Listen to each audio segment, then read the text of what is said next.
Hey, so today I'm going to talk about something kind of cool. Let me adjust the camera slightly so you can see what I'm talking about here. Over here on my left, your right, or I guess it depends on how the video comes across to you guys. But right here, this thing right here, this is a carboy. If you're not familiar with what a carboy is, and hopefully you can hear what I'm saying, it's how you make alcohol. It's a vessel in which you put in fruit. If you're making grape wine, or what most people think of as wine, you put grapes in there. Right now what I have is good, thanks. I appreciate that. I don't know what it is about me having Android, but I was having some troubles. Maybe they're not even there anymore. But thanks a lot. I appreciate that. The theory of. You're going to have to tell me what that theory is. Anyways, does anyone here, if you know what this is, oh, alright, cool. If you know what this is a Guavasteen, or a pineapple guava, as they're sometimes called. And I recently got a huge bag of them. A huge, massive bag. Somebody's guavas are ripe currently. And for those who don't know, I'm going to put it up in the video later on, but it's October. So, and I'm in San Diego, California. Theory of evolution. Very cool. So, these Guavasteens I'm turning into wine, essentially, to not beat it around the bush. Guavasteens are pretty cool. I haven't had very many in my life.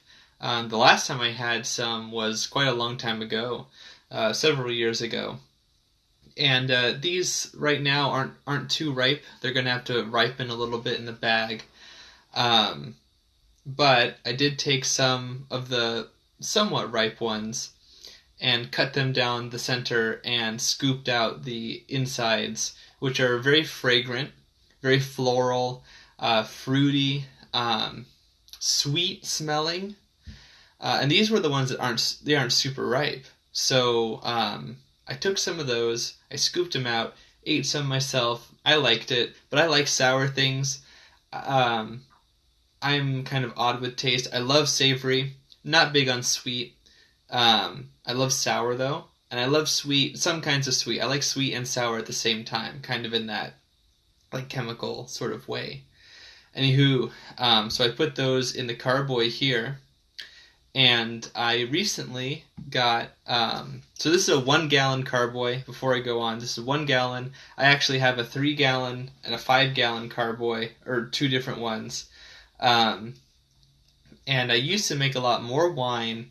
If you go to my YouTube channel, you might find, if I put it up there, or on my Facebook page, Zenthanol, both YouTube Zenthanol and Facebook page Zenthanol should have some sort of an old album or video series regarding my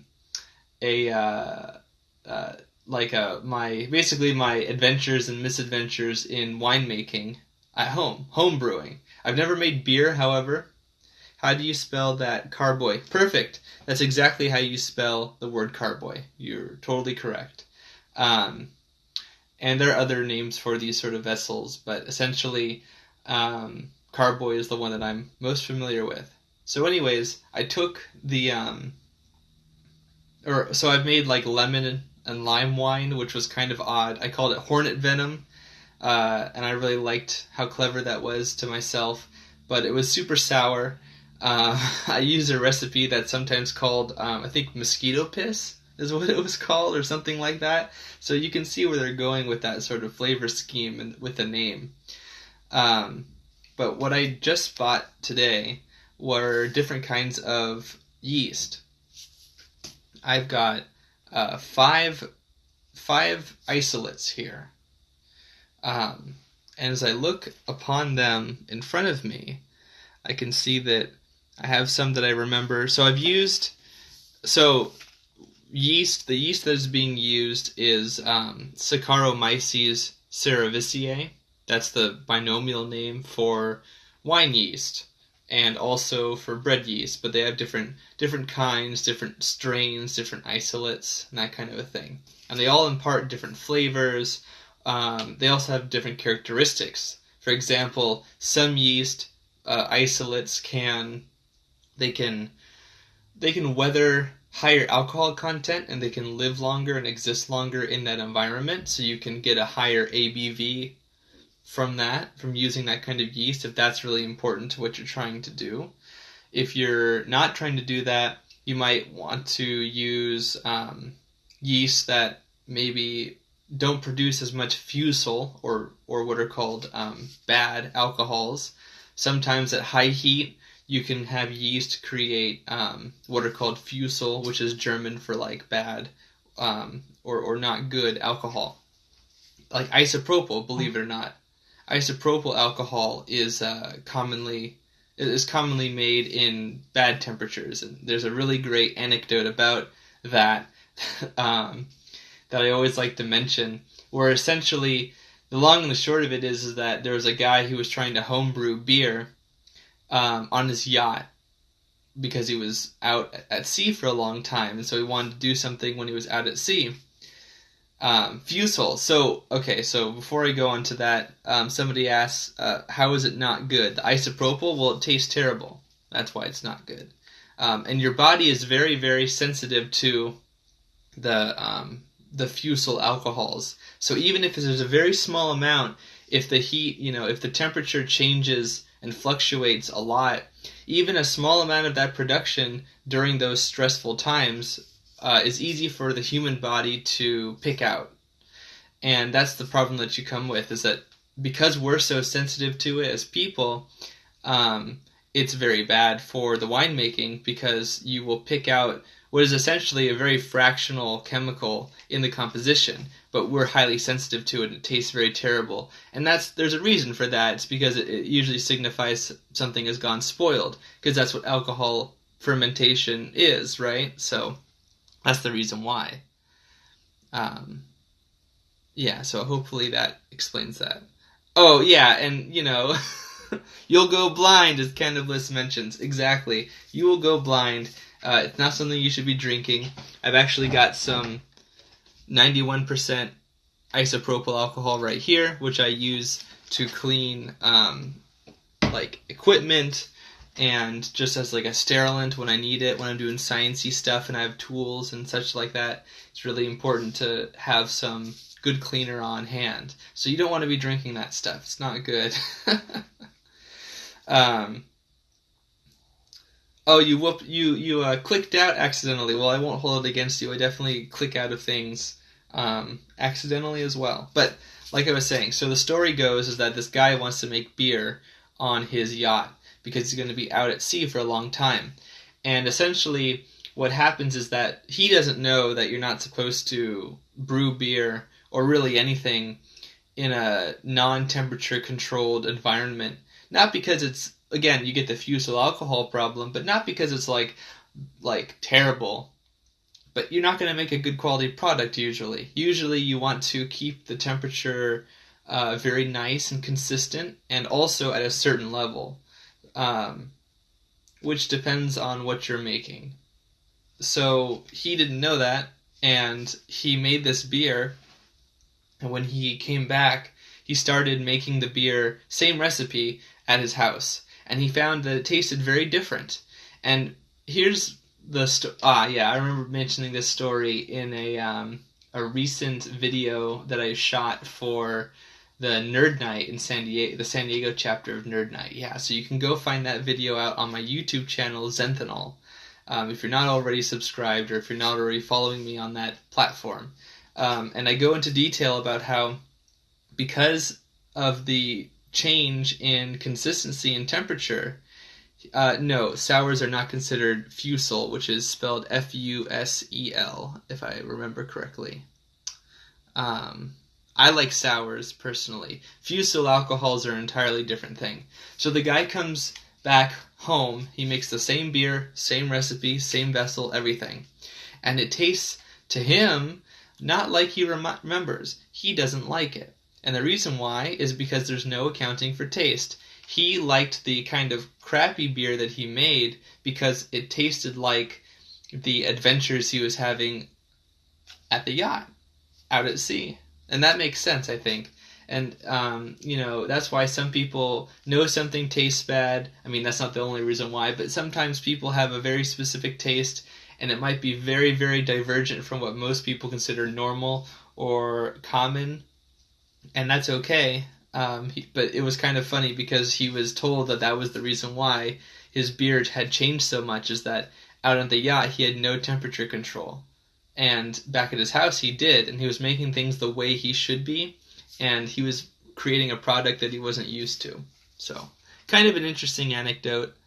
Wow, Gigantic Organic, which I love that name, by the way, made a YouTube account just to subscribe to me. I'm honored, honestly. I remember making an account the first time, or the only time on YouTube, really, and it was to make this content. So it means a lot to me to hear people say that, because I used to be very conservative, not in politics, but with my technology acceptance, I guess you could say, my account acceptance. So like, I said recently I used to be on MySpace, right?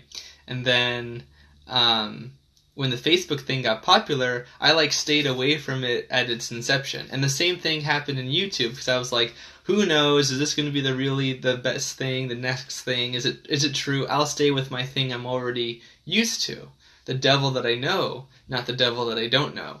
And early adopters are often rewarded, so I kind of took that as a sort of a I guess you could say like a lesson, a life lesson, that now that I'm a little bit older in tech, it's not, expensive for me to put my foot in, stick my toe into a new form or a new account or a new platform and see how it goes. And if it doesn't, no harm, no foul. Mr. Pizza says, love you, bro. Love you too.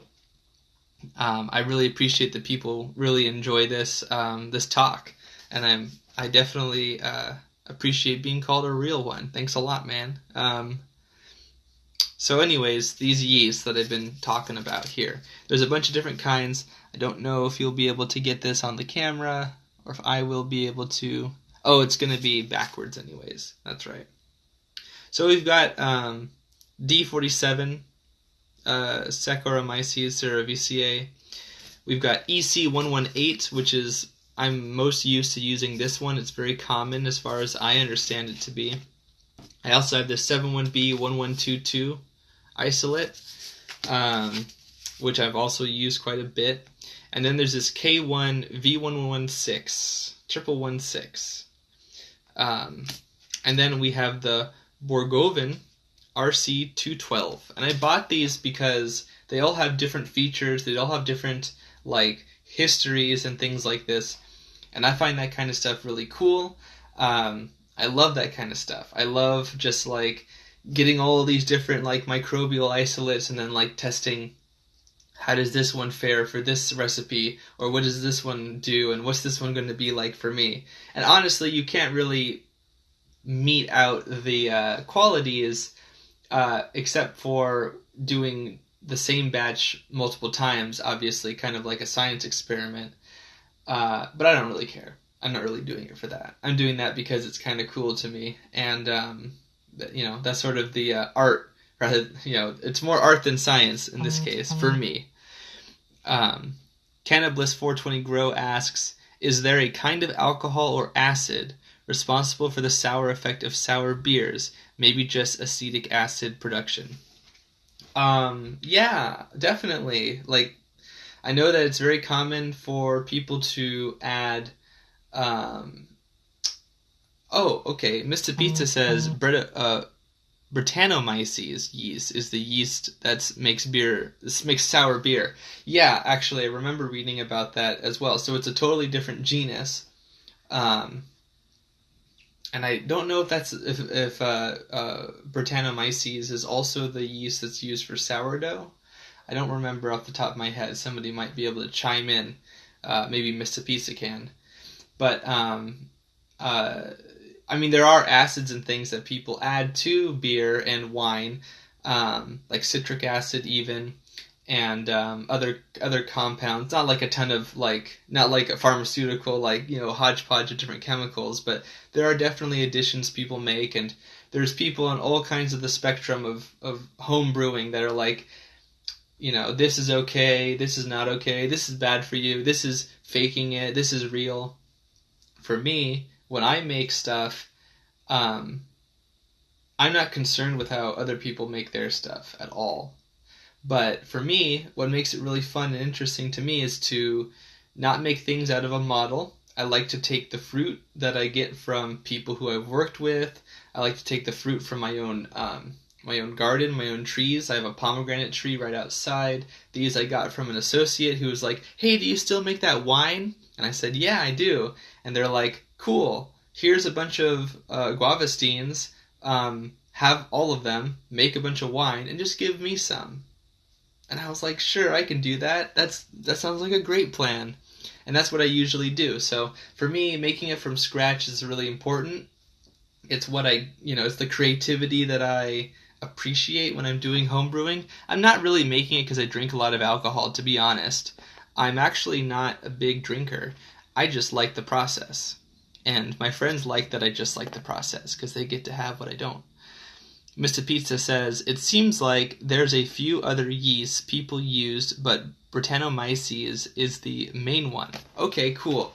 Thanks. I appreciate you confirming that for me. Another question from Cannabis. Do you use cannabis? If so, what's your preferred method of ingestion or consumption in this case? Yeah, I do use cannabis. And my preferred method is smoking it. I guess if you mean the method that I use most often. If you mean like my favorite, I guess it's still that. I really like joints the most, I suppose. It's not like the best way to smoke or to take in, because you are inhaling smoke into your lungs and that kind of a thing. And you don't necessarily it's not really the most efficient use, is my understanding, because you just have a joint that's continually burning, right? I guess it can go out sometimes, but you kind of have to like smoke that whole joint at once. You know what I'm saying? So I don't always use cannabis in that fashion, but that's like my favorite. And I have like a really hoity-toity like cigarette case, or like a long cigarette case that I keep joints in and matches, and I have that system going on for me. Anyways, so I wanted to talk about the home brewing process because I thought it was really cool. And I don't know which yeast I'm going to put in here yet, but I think that I'm going to it's only going to be one package that I'm going to put in here. But I'm probably going to go with the 7-1B because I'm familiar with it, and they all have different reasons for their usage. And they all here, I can see that they're all products of different countries. Specifically in this group, just Canada and Denmark. 2 from Denmark, 3 from Canada. So that's kind of cool. But they're all Lalvin brand. So Gigantic Organic says, I feel get the most cannabinoids or fullest by combustion. Okay. Mr. Pizza says the only reason that goes out is if it's not ready to smoke. Oh yeah, if it's wet, right? So that happens. Joints are the best way. Cannabis asks, what kind of beer are you trying to make? I'm not making any beer. In case you're just coming in, I'm talking about home brewing. Most people think that I'm talking about beer, but I'm actually talking about wine. And the difference between those two things is just I'm not making a wort, I'm not making grain or any of that kind of stuff. I'm not using grain, I'm not boiling anything, I'm not carbonating anything, I'm not doing any of that process because it's simpler to just make a fruit wine. That's why I do it, because it's easy. Cannabis says that they enjoy stouts and quads the most. And yeah, I really like stouts and quads. Quads are thick. You could eat it with a fork. But sometimes I'm just not in the mood for something really heavy when it comes to beer. And I'm not a big beer drinker again. I like things that are really tasty and sort of I like sours. I like saisons. I like stouts. Yeah. I like really cool, like interesting things. Like I had a boysenberry sour that was really good recently. I had a coffee stout that was pretty good a long time ago, and an oatmeal stout. So I like, I'm from California. I live in San Diego, craft beer mecca that it is. So, I like that kind of beer. I can't drink, or rarely do I ever drink beer that's not like, got something going on with it, I suppose. Is it a brandy wine? No, I don't think. I actually am not sure what that phrase refers to, so you're going to have to help me out there. Mr. Pizza says, how do you make this wine, bro? I have 2 lemon trees, and I would love to make some limoncello or something like that. I made limoncello once. I did, but I used a vodka or a higher proof spirit, and I just put a bunch of lemons in there, and I made it that way. I also made a what's it called? Oh man, I'm forgetting what it's even referred to. Dang! But I made like a mint version of that, and I feel so uncultured to not remember the cool name that was associated with it. Maybe somebody will know.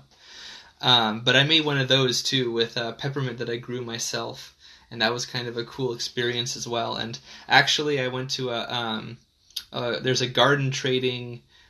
There's like there's a place, there's a meetup where a bunch of people trade their own gardened fruits and vegetables and things like that.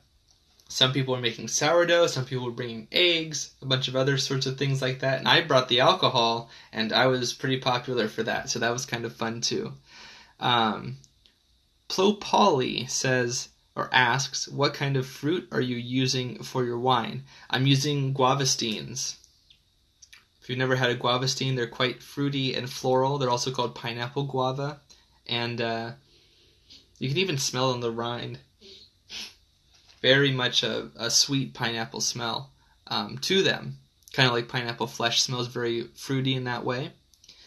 Cannabliss says that my sister's dude makes good limoncello from their trees. Oh, I bet. Schnapps julep? No, it wasn't either of those things. It was like a mint like spirit or something. I don't remember what it is. I'll denote that in the description. So for those people who don't know, this is going to go on my YouTube channel. This video that you're all participating in right now, it's going to go on my YouTube channel, Zenthanol. So if you've just come in, or you have to leave, or anything like that, people who are regulars know this, but I like to mention it again because I have to for people who aren't aware. This is going to go on my YouTube channel, Zenthanol, and so you can totally look at that video afterwards, and I'll probably mention in the description, like when I don't know something or if I want to reference something, I'll usually put it in the description if it's a topic of conversation. And if you come across something and you have a question, just leave a comment and I'll get back to you on that, because I like to be forthcoming, and I like to spread the information because it also helps me remember everything, because it's kind of hard to do so. But yeah, it was like a mint. God, I just don't remember. Oh well. Any interest in streptomyces contained in kombucha? What about psilocybe species? What about them? Do I consume them? No, I don't consume psilocybe. I don't have any problem with it. You could totally see the tone in my voice change when I said that, but no, nothing like that. No problems. I mean, I suppose I did cultivate a psilocybe mushroom. I have cultivated psilocybe in the past, but that would be the former. The genus just changed. It's you might know it as the garden giant mushroom.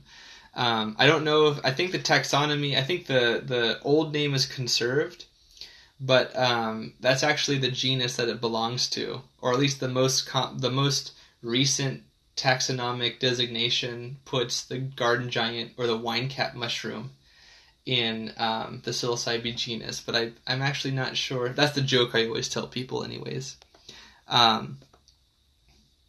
Oh, Where did this comment go? Cool, I have white and strawberry guava growing in my yard. I'll have to try some. Yeah, please do, Polly. Please do. Do I have any interest in doing... I did kombucha once. I'm a big tea fan. Big tea guy. I drink a lot of tea. You can still smell it. It's pretty nice. So I like tea, and kombucha is made with tea often, so I experimented with that as well, and I have on my Facebook page some albums, or at least I should. If I don't, I'm going to re-upload them, because that might be what happened. But yeah, I've made kombucha before. That was pretty cool. An easy process. I made I made ginger beer with like a little what's called a ginger bug from that. I've made scobies, which is a simultaneous colony of bacteria and yeast to make kombucha. Yeah, I've done all that stuff. It's pretty cool. I really enjoy that, but I just haven't done it in a while. But I should really get back on it. About psilocybe, what can I tell you, Can of Bliss? A lot, I suppose. I mean, like with cultivation of any mushroom, I've also cultivated shiitake mushrooms. I had wooden blocks, and I cultivated shiitake. I cultivated lingsher or reishi mushrooms, Ganoderma. That was a really fun... I've also cultivated them on like rice, which was really cool too as well. And what else did I cultivate? Oh, the garden giant I've cultivated. I've cultivated king trumpet mushrooms. That's right. That was a long time ago. But yeah, so I mean, mushroom cultivation is very dependent on what you're growing. But honestly, if you can get the sterilization down, it's really not that difficult. In fact, interesting fun fact, during World War II, the German military relied heavily upon mushroom cultivation. In fact, in cultivation caves is what I've read before. Maybe that's totally apocryphal, but I don't think so. I think I remember reading it in like a historical article or something. Anyways, I'm getting off track. My point is that mushroom cultivation, if you want to grow something as food for yourself, I'd actually recommend, depending on your setup, I'd actually recommend mushrooms way more than I would recommend plants, because they're a little bit easier to cultivate if you have the right setup, and you can continually get more fleshes. And I feel like you can make a lot more of a smaller space that way. You don't need sunlight, which is important. So there is that. Lemongrass tea sounds good. I have so point of pedantry. I'm a pedantic person, which means that I'm very particular about my terminology. Tea is only made from the leaves of Camellia sinensis, which is the tea plant, which is what these are. Right here. Oh well. Get another one. These are tea leaves. These are tea leaves. Anything that's made with tea in addition to, or that's just not made with tea leaves, is a tisane, not a tea. So like these herbal teas, those are all what are called tisanes, which is fine. I'm just laying it out there in case I use the word tisane, because I was about to, and then I realized that the only people who care enough to say that are people like me. So Mendocino Medicinal says, I just had a big new mother pop up in my elderberry sage vinegar. That sounds really tasty, actually. Any tips for cultivating wood chip loving species? Saprophytes, or saprophytic organisms like mushrooms. Yeah. Hardwood. Hardwood's a big deal. Here, let me make sure that the comments are present. Okay. Yeah. So, it really depends on the species. I think there are a lot of hardwood. I feel like my understanding is that hardwood is more nutritional for the fungus. By which I mean it's like denser, but it's also harder to work with. And I know that it's really helpful to keep away from, and of course it depends on if you're doing logs versus wood chips.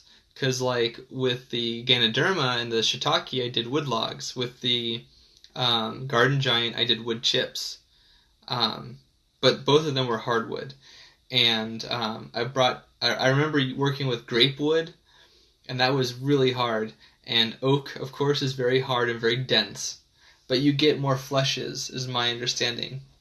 You also want to soak the wood a lot. It's a lot of watering. That's kind of the trade-off. Is that it's a lot of water to like get it going. And in San Diego, that can be expensive and sort of a little wasteful if you're not careful about how you do it.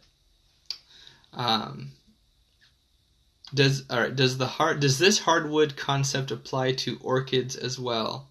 Good question. I don't think so, because I think the relationship with orchids tends to be like with a living wood instead of like dead wood. So I'm not sure it's the same kind of relationship that we're seeing. Not like from an osmotroph that's like putting out enzymes, breaking them down, sucking them back up. It's not, I don't think, the same sort of relationship. So they're probably worried about more what the plant is, or what the tree is like giving it through its symbiotic relationship. The nutrients aren't denser. The wood is denser. Mendocino medicinals. The wood is denser, so I think it's like more packed with like stuff for the enzymes of the mushroom to break down. So fungi are osmotrophs. A lot of them are. So that means that they produce enzymes. Those enzymes essentially are like an outside stomach, and they break down the lignin and the cellulose and everything, and then the organism sucks up the nutrients from what's dissolved, and that's how they decompose things. And so my point is that my understanding is that hardwoods are more packed with nutrients. Not that the nutrients are denser or anything. Although I suppose in a roundabout way that's kind of true, but that's not the verbiage I want to use. Yeah. So I kind of got off track there because you guys got me talking about another thing that I think is really cool, which is fungi and mushrooms. And obviously, yeast are fungi, right? So that's sort of tangentially related. But actually, what time is it? It's about that time. I should probably be going pretty soon. Cannabis asks, what can you tell us about ergot? Have you worked with it before? Nope, never worked with it before. I know about as much as anyone who goes onto Arrowid or Wikipedia would be able to tell you about ergot, to be honest. I know that people believe that ergot may in fact be the reason why the Salem witch trials were happening and people were hallucinating weird shit and things like that. That could be that's an interesting talking point. Let's see. I think that there are other compounds in ergot that are being investigated maybe medicinally, not just like the psychoactive components, but others too, I think. I don't know. St. Anthony's Fire, right? Yeah, there we go. So yeah, you know about as much as I do probably about ergot, to be honest.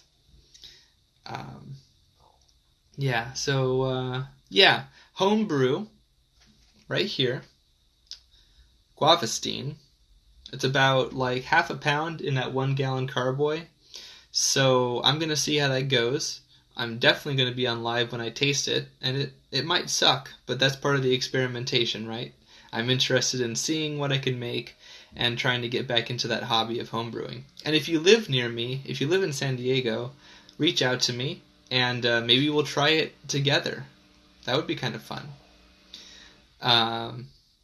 So I will talk to you guys later, maybe even tonight, so keep a lookout for my posts about that. And if you want to see this video in its entirety, if you want to see me make reference to your questions and things like that, go to my YouTube channel, Zenthanol, Zenthanol, and talk to you soon.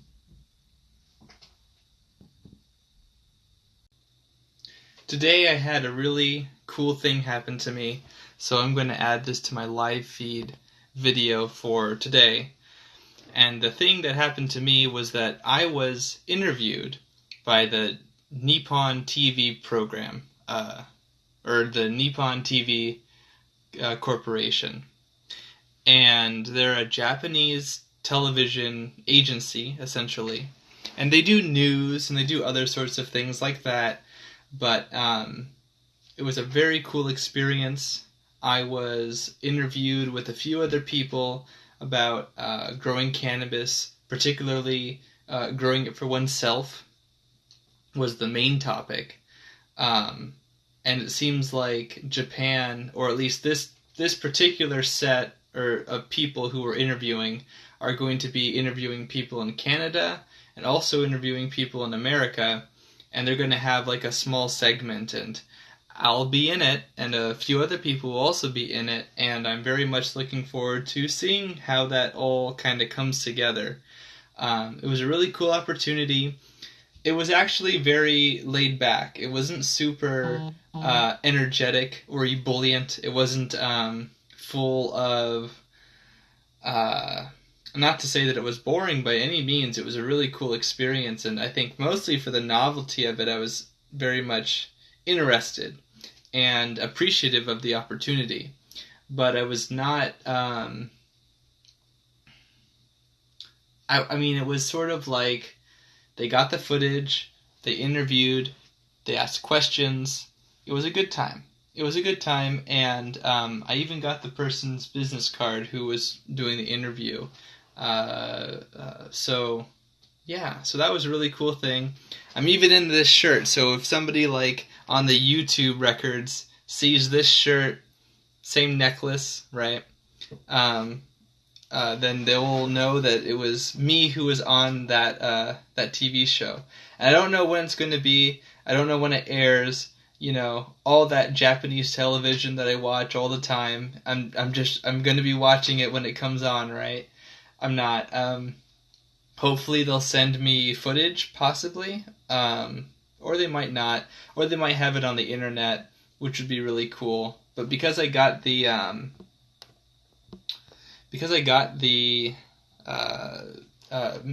business card of the person I was talking to, we have a chance for me to actually find out what happens to the footage and if they even use it and all of that sort of thing. So that's just a really cool thing that happened today for me that I wanted to go over.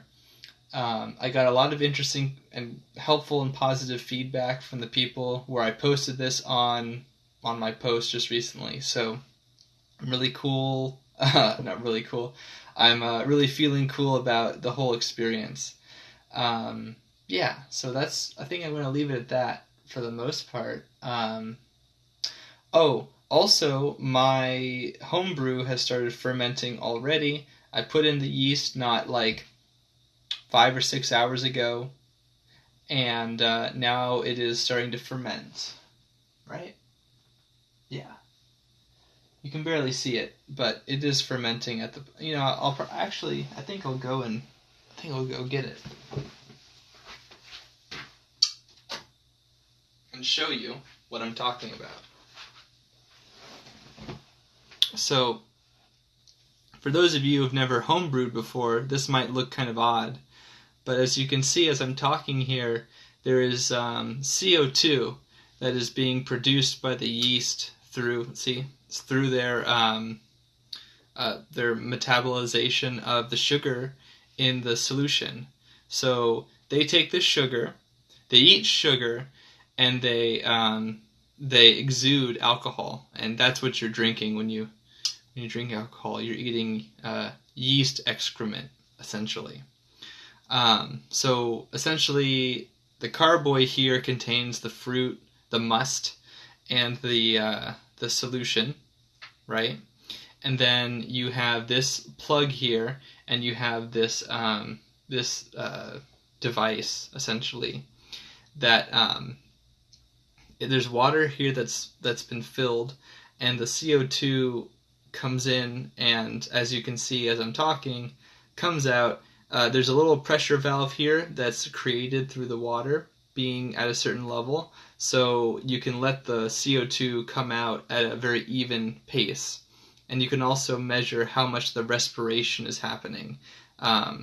Because, again, you are fermenting in a tank all of these microbes. Eventually what will happen is the fruit and the sugar and everything will be totally fermented. But what I mean is that the sugar will be, most of the sugar will be translated into alcohol and CO2. And there will be some sugar left, hopefully, depending on how this kind of goes. But the yeast can't reproduce and exist past a certain alcohol content. So what they do is they sort of enter a torpor. They enter a state where they are inactive. Some of them die at high alcohol levels, but that is essentially what's happening, is that these organisms are going to produce and reproduce until there's not enough food left, or the environment becomes too hostile for them, and then they're going to kind of like either die or kind of enter this sort of torpor state. But until that happens, I'm going to have CO2 coming out here, like this. Yeah, Harry Chronic Jr. asks, wine? And the answer is yes, it's Guavasteen wine. I took one of these fruits here. This is a Guavasteen, or a pineapple guava. Smells like the flesh of a pineapple. It's very fruity in that sort of tropical pineapple, semi-sour sort of way, semi-citric. You don't smell the sour, but you can smell the scent of the flesh right through the rind. And I halved these and I put them in here, and that's what this is. Mr. Fieldsmore says, it seems like cheap alcohol and this kind are very different, like a store-bought cider versus a homebrewed. Yeah, this is homebrew. This is homebrew wine. That's exactly what this is. In the United States of America, you can homebrew wine. I think President Carter made that possible because it used to be illegal and there was prohibition and everything. But one of the cool things that I think he did, if I'm remembering my history correctly, is that he made it possible for people to homebrew at home, and that's kind of a cool thing. Just a fun fact. But this is homebrew, that's correct. This is homebrew Guavasteen wine. Well, not yet. It's still must, and it's still in the primary fermentation cycle. So what I'm going to do after fermentation has happened, or at least when I start to see this kind of wane and not happen as much, I'm going to take the fruit and I'm going to maybe do something with it, maybe make a jelly, or maybe like just throw it in the compost pile, possibly. But then I'm going to what's called rack it. I'm going to rack the liquid. I'm going to take the liquid, I'm going to use a siphon, and I'm going to siphon out the liquid into another vessel. And then I'm going to taste test it and see if it needs anything, if it needs to be fermented secondarily, which is common. But typically, I'm pretty, I guess, I don't really ask a lot out of my wines, and I usually don't age them either. Nothing wrong with that. I mean, not that I'm trying to defend myself to anyone, but a lot of people associate winemaking with lots of time, right? So I don't. These are quick wines, which is fine by me. They're not supposed to age and get this really deep, magniloquent taste from the aging process. That's not really the intention here. The intention is to have kind of a neat, tasty, alcoholic beverage that's not too hot. And what I mean by that is that the alcohol taste is not too acrid, bitter. I don't like that, and that can happen if the temperature is too hot, but it's started to get a lot cooler lately, so I think I'll have a lot more success with this sort of a system. Anyways, Mr. Feelsmore says, I heard neuropeptides get high off just mature wine. I don't understand. But maybe mature wine has some psychological effect or physiological or physiochemical effect. That's possible. But yeah, so this is what that is. I'm pretty excited. The juice itself tastes pretty good. So I'm just looking forward to it. It's an investment, it's a time investment, but you don't have to do anything. Once you've done all the prep work, it's like, you're the alchemist in your lab, or the potion maker. You just let it sit, take some time, do whatever you're going to do, and then at the end of the time, you rack it into your wine bottles or into a glass, and then you have time, you have fun. One of my favorite things to do is to just make like 5 gallons of a wine if it's a recipe I've already done that I really like. And then I just at a party or something, I just have it there. I don't even bottle it. I just be like, hey, here's your wine. Here's this tasty beverage for everyone to enjoy. And they just go through it. I don't drink a lot of wine. I mentioned this in my previous live today, but I don't drink a whole lot of wine myself. I did recently have a blackberry wine and a cranberry wine, and that was really good. Both of them were very excellent. A lot of wines, a lot of heavier red wines, I'm not a big fan of unless I'm in the mood for them. But otherwise, I'm just not big into it. I don't know if you can see it very well. Maybe if I put my shirt as the background, but there's a bubble here that slowly gets larger. I don't know if you can see it. Yeah, so it's growing ever so slightly. And then after a certain point, it grows past these grooves, and the bubble is able to be let out. And that's how that works. Root beer float. No, this is wine. This is Guavasteen wine. The fruit at the top is what you're seeing, which is what this is. This is a Guavasteen, and I've smelled it several times already. But yeah, this is a really nice pineapple guava or Guavasteen. In the last video, I mentioned that they are unripe, or not unripe, but they're less than ideally ripe. So I'm making a test batch with this one, and if it's really good, I think the ripened one will be a much sweeter sort of product, which I'm looking forward to. So that's what this is. So let me get rid of that.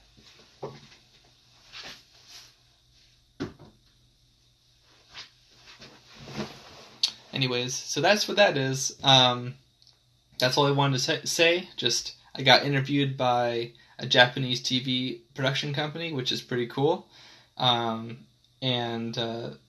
I'm also making a cool homebrew wine, and it's already starting to ferment, so I'll give it a few days, see how it goes. Anyone in the San Diego area who's interested, please, I'd be happy to share, since most of this is probably going to go to friends anyways, and not really for my own personal consumption. Yeah, and I think that's where I'm going to end it, and have a good night.